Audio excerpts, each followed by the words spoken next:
Now good morning students, I am from VS tutorial. आज हम class 10th का next chapter पढ़ेंगे, heights and distances.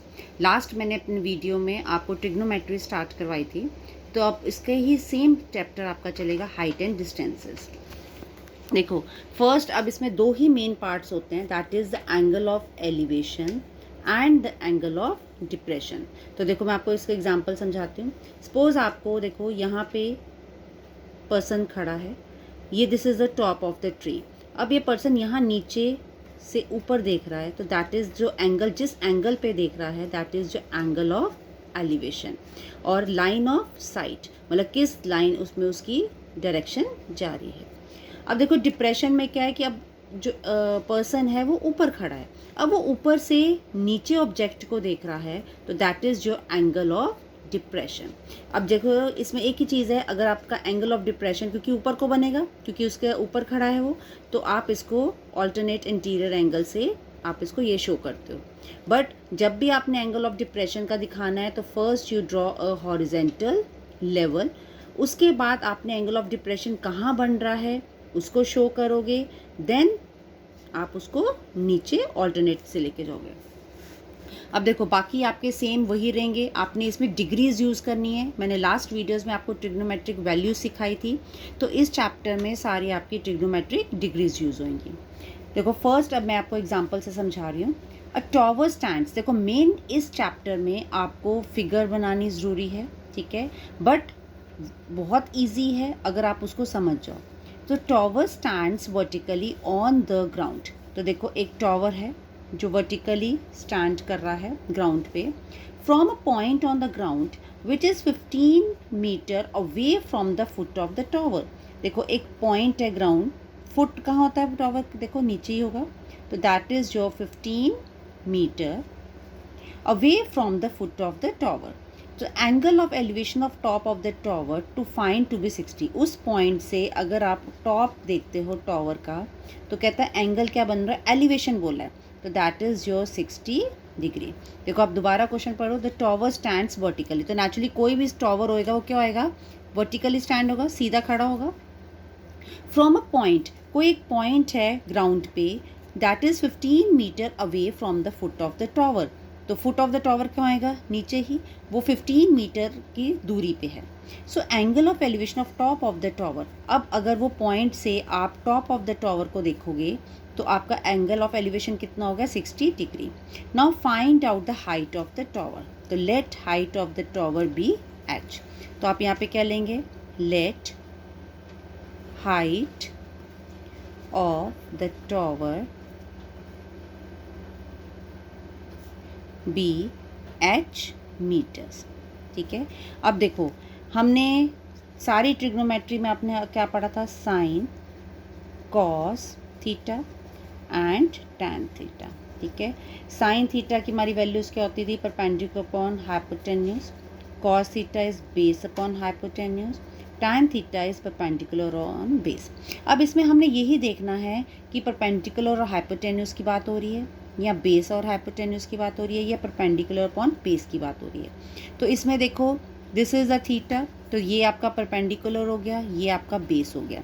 तो link किसका है, परपेंडिकुलर और बेस का, तो कौन सा फॉर्मूला लगेगा, दैट इज टैन।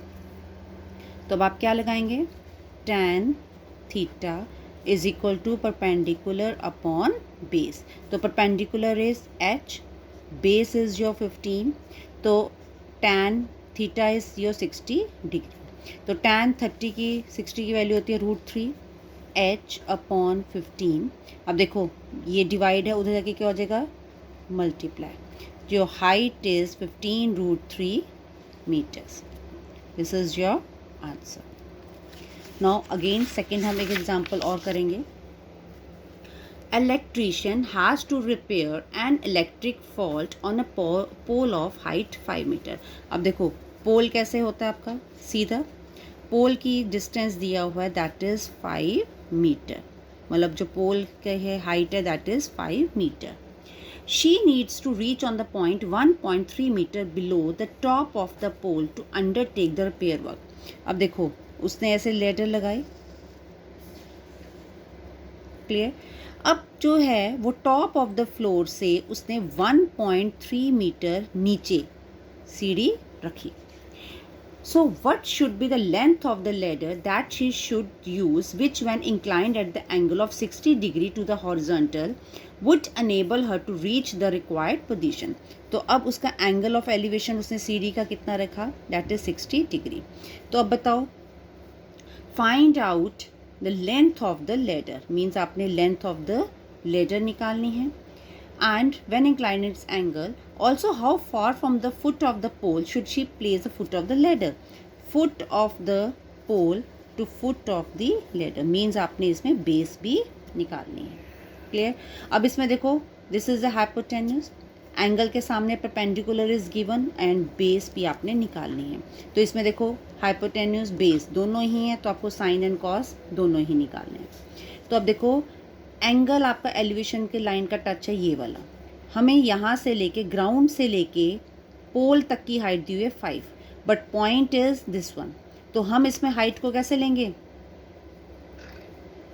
परपेंडिकुलर कैसे लोगे आप, 5 में से 1.3 को आप माइनस करोगे, तो that is your 3.7 metre. Clear. तो अब आपका परपेंडिकुलर क्या होगा, 3.7, क्योंकि आपका देखो पूरे पोल की हाइट दी हुई है आपकी 5, बट उसने सीढ़ी कहाँ रखी, यहाँ पे. कितने नीचे रखी उसने, 1.3 मीटर नीचे रखी. तो नेचुरली आपकी जो हाइट परपेंडिकुलर बन जाएगी वो आपकी 3.7 मीटर बनेगी. नाउ साइन थीटा, क्योंकि हमने हाइपोटेन्यूज निकालना है, तो that is your perpendicular upon hypotenuse. Sine 60 degree is equal to perpendicular is now 3.7 metre, hypotenuse हमने L लिया है.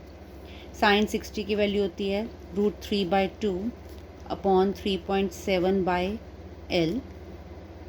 Now cross multiply, √3L is equal to 3.7 multiply by 2, L is equal to 3.7 multiply by 2 upon √3. अब multiply कर दो, 2 7 14, 2 3 6, 7.4. √3 नीचे नहीं रहने देते हैं तो रैशनलाइज करेंगे. Now 7.4 √3 upon 3 is your answer for the hypotenuse. Now हमने बेस भी निकालनी है, तो बेस के लिए हम कौन सा फॉर्मूला लगाएंगे, cos theta. Cos theta is equal to base upon hypotenuse. Now cos 60 is equal to base कितना है निकालना है, हाइपोटेन्यूज आपका that is 7.4 √3 अपॉन 3. cos 60 आपका क्या होगा, that is 1/2 is equal to, ये ऊपर चला गया, दैट इज़ 3b अपॉन 7.4 √3, ये इधर आ गया 7.4 √3 by 2 into 3 that is equal to base. अब आपका इसका कट होता है 3.7, तो 3.7 √3 upon 3 that is your base. Now next question is, an observer 1.5 metre tall. देखो एक ऑब्जर्वर है जो आपका 1.5 मीटर टॉल है, is 28.5 metre away from the chimney. अब ये 28.5 मीटर चिमनी की दूरी पे खड़ा है, 28.5. Now the angle of elevation of the top of the chimney from her eyes. देखो नेचुरली आइज ऊपर होती हैं, ये तो है नहीं कि आप नीचे से स्टार्ट करोगे, और वो टॉप ऑफ द चिमनी पे देख रहा है, तो angle of elevation is 45 degree. Clear. What is the length of the chimney, means आपने चिमनी की हाइट निकालनी है. अब देखो ये 28.5 है, तो ये भी क्या होगा आपका 28.5. ये 1.5 है, तो ये भी क्या होगा आपका 1.5 मीटर. तो अब आप इसको अब क्या ले लेंगे, A, B, C, D and E. तो हमने A, E को फाइंड आउट करना है, जिससे आपकी हाइट बन जाएगी. नाउ अब आपका ट्राइंगल क्या बन गया, in triangle A, E, B tan 45, क्योंकि परपेंडिकुलर और बेस की बात हो रही है, अपने परपेंडिकुलर निकालना और बेस आपको गिवन है। tan 45 is perpendicular upon base. tan 45 की वैल्यू होती है 1, perpendicular is not given, base is 28.5। ये इधर चला गया तो परपेंडिकुलर भी कितना आ गया 28.5। That is your A E. Clear. अब लेकिन हमें क्या पूछा गया है, that is a length of the height of the chimney. तो हाइट ऑफ द चिमनी किससे बनी आपकी, ए ई प्लस ई डी से। ए ई आपकी कितनी आई 28.5, ई डी इज योर 1.5, तो दैट इज योर 30 मीटर। ठीक है, आपका कितना आंसर आ गया 30.0 metre. Now in the next video we will continue with this exercise. Like, share and subscribe this channel. Thank you.